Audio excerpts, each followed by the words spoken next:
গ্রামীণ ব্যাংকের 1,05,00,000 সদস্যদের সঙ্গে প্রতারণার অভিশাপে অভিশপ্ত ডক্টর ইউনূস। দুপুরে হাইকোর্টে গ্রামীণ ব্যাংকের পক্ষ থেকে সংবাদ সম্মেলনে এ মন্তব্য করেন ব্যাংকটির প্রধান আইন উপদেষ্টা ব্যারিস্টার মাসুদ আক্তার। তিনি বলেন, রোববার জর্জ কোর্ট চত্বরে দাঁড়িয়ে যে মিথ্যাচার করা হয়েছে তার প্রতিবাদেই গ্রামীণ ব্যাংকের এই সংবাদ সম্মেলন। ডক্টর ইউনূসের মতো ক্ষমতার অপব্যবহারকারী আর কোনো নোবেল বিজয়ী নেই।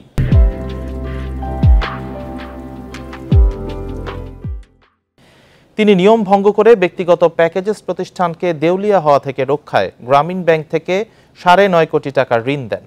তার বিরুদ্ধে ধীরে ধীরে দুর্নীতি ও স্বেচ্ছাচারিতার প্রমাণ সামনে আসছে। রোববার ডক্টর ইউনূস মানি লন্ডারিং মামলার অভিযোগ গঠনের শুনানিতে আদালতের এজলাসে লোহার খাঁচা রাখা অপমানজনক মন্তব্য করে তা সরানোর অনুরোধ জানান। এতে অভিশপ্ত জীবনের চূড়ান্ত পর্যায়ে পৌঁছে গেছেন বলে মন্তব্য করেন তিনি।